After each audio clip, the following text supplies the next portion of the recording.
Before we get started, two things.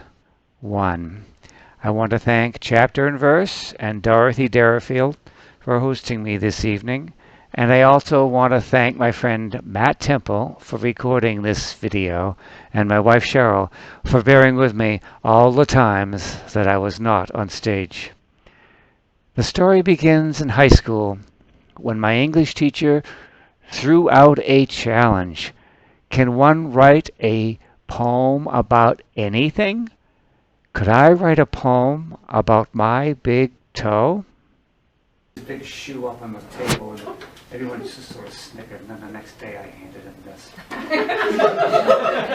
Oh, lovely toe, so big around, and crowned atop with pearly nail. When snapped, you make a horrid sound, enough to make Achilles quail. Was this the toe that launched those mighty 1,000 ships? Or the one that quickly crunched every living thing it grips? Ah no, 'tis but a humble toe. Its fame will never be renowned. For brilliance it will never show while creeping so close to the ground. I didn't get an A. Oh boy, Achilles quail. Okay, so later on, about 10 years later, I was recovering from an accident, and I had been working as a social worker for the previous 10 years, and we had to follow this format when we wrote a report on a client that we saw. And so this is one of them. Daniel Force, welfare recipient. This is verbatim from the report. Presenting problem: unemployment due to broken jaw from fight with 3 brutes. 100 feet from MDC police station. Hospitalized 33 days, lived with aunt 2 months, says he hums loudly whenever she talks sarcastically. Living conditions. Furnished 1-room dwelling, $14 a week at the Hotel Hillcrest. No windows, bathroom down the hall. The 2-room suite upstairs is $18, said Mr. Force. Maybe someday. Physical health, partially complete artificial left eye, $125 still owed to Dr. Gerling, 0 Emerson Place. Mental health, excessively jovial. When asked how he was, he replied, "Quite terrible, thank you," and grinned warmly. The client cannot blink left eye yet, so he appears to wink constantly. He resembles Lou Costello, which prevented him from getting a job last week. The interviewers felt that other employees would waste too much time laughing. Yesterday, a baker wouldn't hire him, concerned that the eye would pop out and appear in a cupcake. That was the straw that broke her camel's back. Interested relatives. His aunt, Vera Bright, she's not interested. Thank you, Mr. Forrest. Religious functioning. Formerly Baptist, now a free thinker. Client owns a Gideon's Bible with everything underlined. Social functioning. Client associates with no one. No bar friends or girlfriends, he says. Financial condition, $3.13. Immediate services rendered. Client was given a $14 meal ticket. No checks will be issued because of suspicion of alcoholism.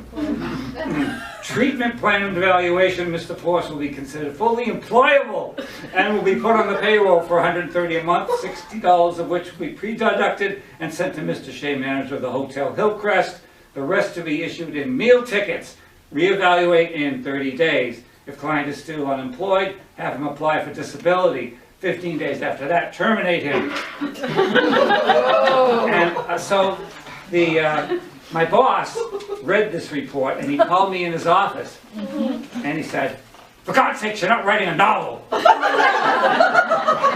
did he know? Anyway, there he is. He was in the poem series also. Tom Spirito, Welfare Department Director, 1970. Welcome aboard. Sit down. Have a cannoli.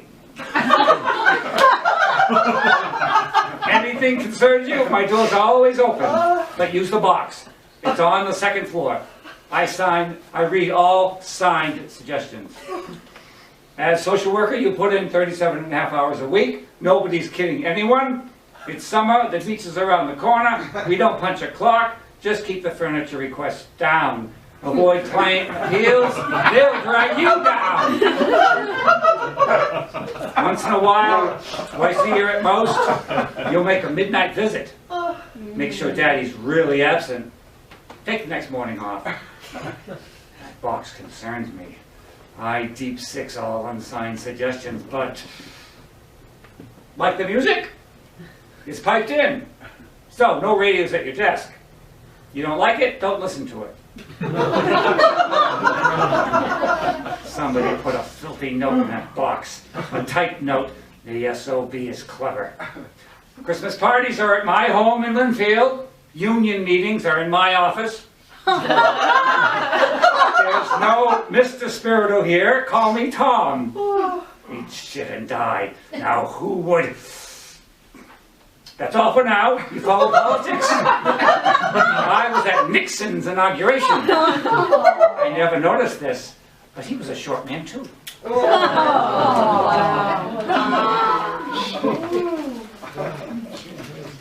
And then there was the mayor of Lynn, who I met a few times.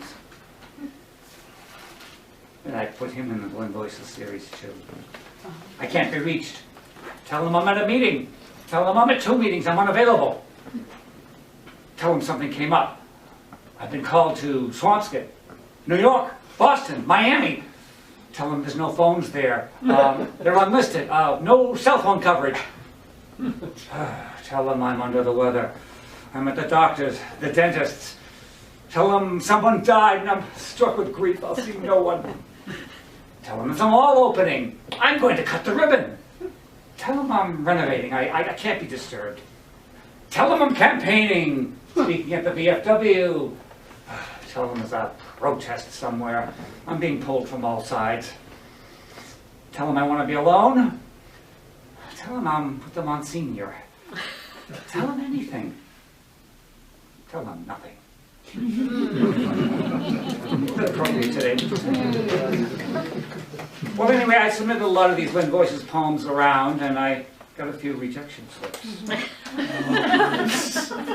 Here's the first one. You can't quite read it. It says, "Sorry, we can't use these. TR."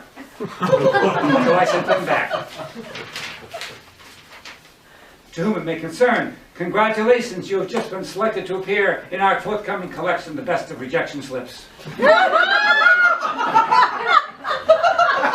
It may interest you to know that your slip caused quite a controversy up here in New England. Our editorial committee debated whether to include you for a good 10 minutes. Several members thought the reply, "Sorry, we can't use these, TR," was too terse and did not reveal enough of the rejector's character. Finally tipped the scales on your behalf was the medium used. A blue pencil on the back of the SASE. It seldom even counted a rejection with such flip abandon. Other more prosaic types send a little note and keep us well stocked in paper clips. Some even use a letterhead. Needless to say, they hit the bucket without so much as a howdy do. Once again, congrats. Keep up the good work. With best wishes, Walter Tulp, Associate Editor. I got a response.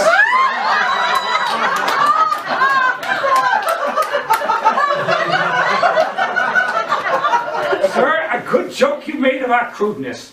Possibly by sending $3 for a sample, you might read it and find out what we're interested in, and then decide whether to waste your time or not, or give it a go, or maybe get a better impression of our publication. Whoa. Good cheer, nonetheless. TR. Want to hear another one? Sure, there's one more. Dear contributor, thank you for sending your work to Moons and Lions' Tales. We have appreciated the opportunity to study it. Due to the large number of manuscripts received in this publication, a personal reply to each is no longer possible. Here's the brief checklist that may or may not be of use to you. Your manuscript is too extensive for possible consideration. You must make a more discriminating selection yourself. A submission to Moons and Lions' Tales should contain no more than 10 poems. The subject and/or format of your current manuscript hold little interest for Moons and Lions' Tales. We suggest you study a copy of the magazine and find out what sort of things we publish. The editors are interested in your work but cannot give the current selection a high priority for publication. Your name is on file as the contributor, and new submissions will be studied closely. We are happy to accept your publication of Moons and Lions' Tales. Please forward pertinent biographical information. A sample of Moons and Lions' Tales is available for $1.75, blah, blah, blah. Here's my response. Dear contributor, thank you very much for your submission to our forthcoming volume, The Best of Rejection Slips. Due to the large number of submissions from people far greater than yourself, we have to reply in this dry, truncated code. We hope you will understand. We also hope you will continue to submit day after day, year after year, until the results you wish are achieved.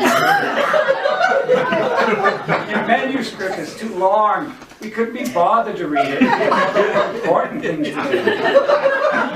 Your manuscript is too brief.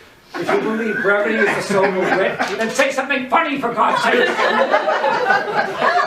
Your submission had neither soul nor wit. Your submission not only doesn't have a single coherent thought or feeling in it, its form is bleaker than all the nightmares Kafka, Gruel, Brecht, or Giacometti ever thought of. Please do this one favor. Give up and never write another thing again. We are interested in your work, but unfortunately we are also interested in the work of 5,000 other more patient souls. Get line and stop griping. Walter Tulp, managing editor. P.S. You will notice we failed to check the appropriate box. We would rather you kept guessing as to why. It's true, they never knowledge we have always found inevitably makes the bearer smug. I got another response. Dear Mr. Tulp, thank you for your very amusing parody of my rejection slip for Moons and Lions' Tales, which gave me a rather painful, but nevertheless very hearty laugh at my own expense.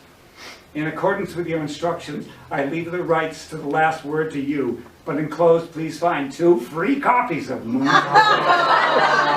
As a small token of my appreciation of your considerable wit.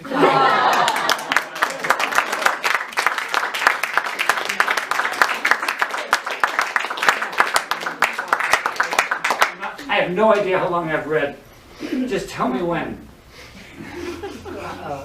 You have a few more minutes. Okay. Let's see. Mermaid Scampi. Nagged by his recent layoff, Vincent treated himself to a dish of shrimp scampi. When he aimed his fork at the last jumbo shrimp, a tiny voice cried out, "Stop, I'm in here!" Tiny arms waved out of the shrimp casing. A head of hair matted with garlic and butter emerged and smiled at him. "That was close!" he sighed. "A mermaid," he said, covering his mouth when the waiter turned around. "Do you shed that tail when you're out of water?" he hoped. "You see a zipper?" he asked, flapping in a pool of butter. "Will you grow to normal size and fall in love with me?" "This is my normal size," she said, brushing a clove off her left breast. "Please take me home before I end up in the bouillabaisse." So, "what can you do?" he said. "I can turn the crashing surf into white lace, stones into succulent minnows, used condoms into shark's teeth. I can change an oil spill into the cliff of night." Too bad she can't pick up the tab, he thought, taking out his last 20. As the dazed waiter gave him a check for $0, she said, I can also read minds.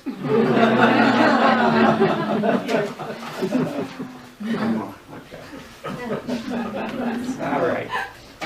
The third leg walks. After 5 disastrous dates, Michael feared he was impotent. A doctor told him to attach a coil of 4 stamps to his penis before retiring. If the perforation broke during the night, the problem was psychological. When he awoke the next day, his penis and the stamps were missing. He looked everywhere but couldn't find them. After a day, he grew so distressed he turned on the TV. Tom Brokaw was smirking again. A disembodied penis has been discovered leaping about at the Lonely Singles Club in Boston, Massachusetts. It has since been restrained. Michael rushed to the club. The owner directed him to the mailroom clerk, who was questioning the caged penis. What a novel creature you are, she said. How did you know the correct postal rates? Michael tried to speak, but was bewitched by her crow-black hair. When she looked at him, he said, I have this problem. Oh, really? She said, opening the latch. I'm a psych major. Want to go someplace after work and talk about it? The penis jumped back to where it belonged and began to grow.